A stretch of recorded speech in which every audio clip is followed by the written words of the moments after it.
My name is Joe Peroni, and this is the Rise Above Project. And today I want to talk about the murder this week of a United Healthcare CEO. His name is or was Brian Thompson. I find this story to be very interesting, probably for the same reasons a lot of other people do. No, I'm not going to advocate violence. I don't think that is correct. But I do find myself in an interesting situation here because I'm trying to find the degree of empathy that I think I would have for a person who's been killed. So let's take a look at this. Number one, United Healthcare and other insurers, they use AI to deny claims. So in other words, they're not even actually looking at things on an individual basis. They just kind of run it through AI.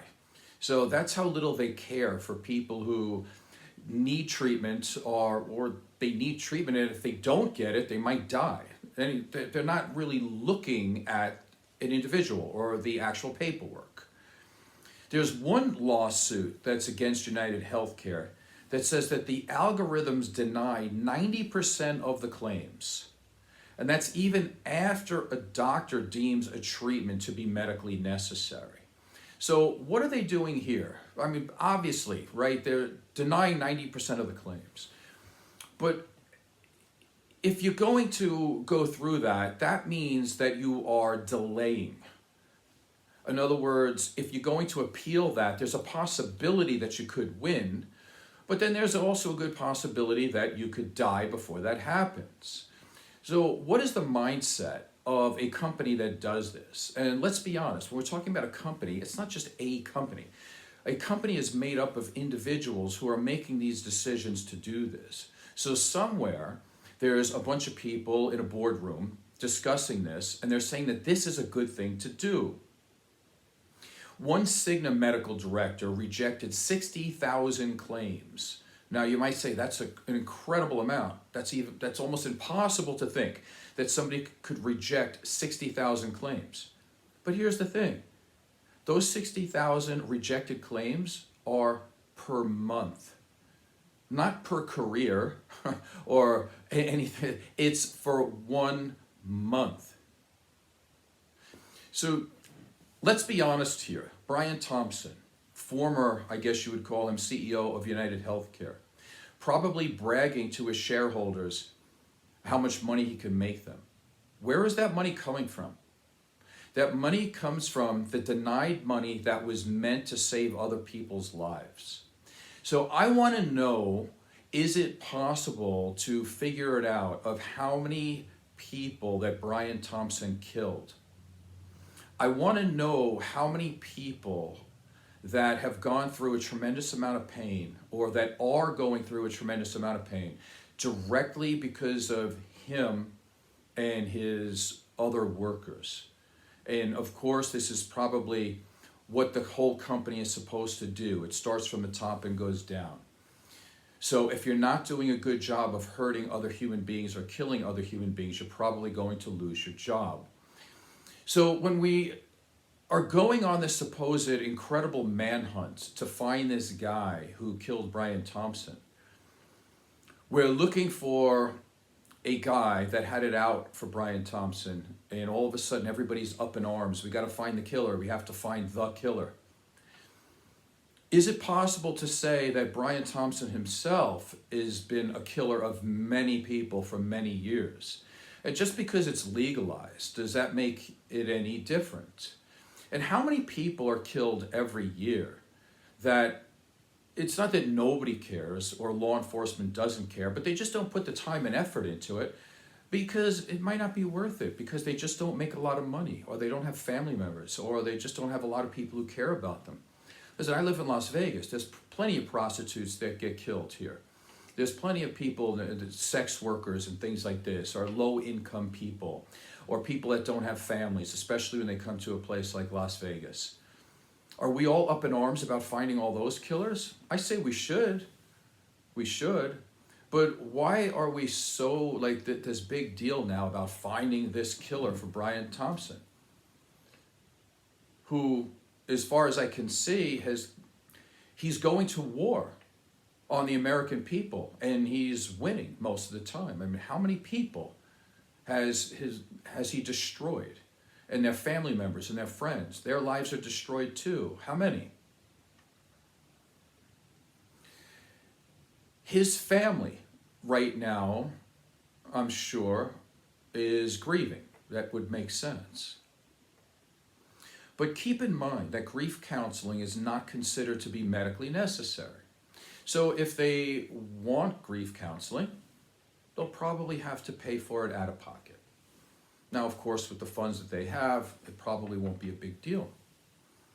But mental health is also a big deal for a lot of people, which is also denied most of the time. Wouldn't it be interesting if this killer of Brian Thompson had mental issues and wanted to see a psychiatrist or a psychologist or a therapist, and he was denied, and so he wasn't able to seek the mental help that he needed, and then he goes and kills this guy? That would be interesting. I have no idea if that was true or not, but it's just a thought that I've had. Here's another thought that I have. I'm wondering why so many people right now are getting angry at this millionaire CEO and a billionaire company, like these healthcare companies. Now, I get it. I know why, right? I've already stated why, because they have a hand in killing people. And let's be honest, too. A lot of these people are older, and they may have been paying for their health care for 10, 20 years, more than that. And they pay to get what? To, at a point when they actually need assistance, then they get denied? Like, this is a huge scam. So on the one side, of course, I can understand why people are up in arms here and why they look at this and they have a real hard time finding empathy for this guy. Completely get it. But on the other part of that, what I don't understand is we just had an election. And in this election, we voted for a guy who is a supposed billionaire, and he has his billionaire friends like Elon Musk that are, he's going to be having to make policy. And what are some of his policies? Well, let's go to Brian Thompson for a second. He denies people the chance to get the health care that they so desperately need.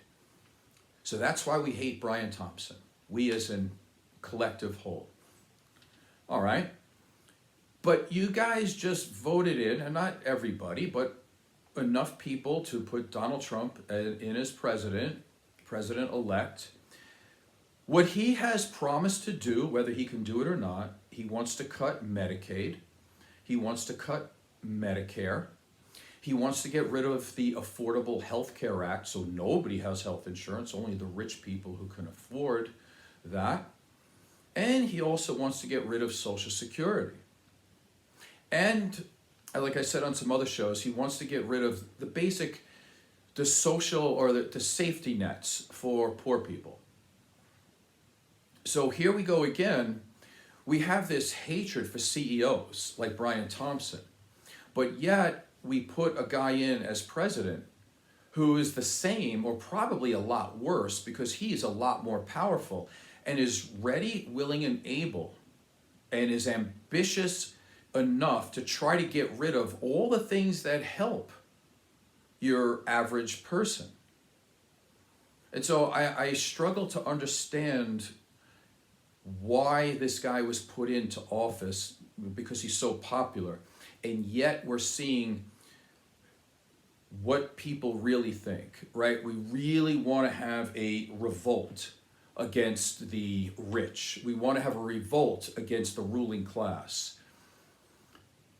But for some reason, these people don't consider Donald Trump the ruling class who wants to get rid of all the social safety nets and all the financial safety nets for poor people who need it, including wants to get rid of health care.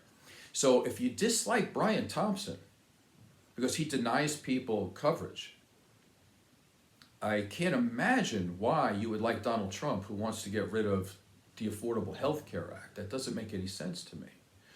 But if we're on this new trajectory, if you want to say, if we're on this new move to go after millionaires and billionaires, to understand that they don't live like us, they don't have to be subject to their horrible decisions because they live in a different world than we do. If we're on this thing now that we are going to go after these millionaires and billionaires, well, and I'm not saying kill them now, but I'm saying let's do this. Let's start to vote them out of office or put them in a situation that if they're going to be in office and we can't do anything about it now, let's crush their ability to actually get anything done, because the things that they want to get done are no different than what Brian Thompson has been doing. All the money is being siphoned to the rich, and they're doing that by cutting all the money to people that are middle class and the poor that need it. So let's see if we can continue this process. I'm not saying violence. I'm saying let's keep this mindset and understand that the rich ruling class do not care for you at all. They will continue to put their foot on your throat until you die. That's just the way it is. My name is Joe Peroni. This is the Rise Above Project. Please subscribe and tell a friend. Thank you.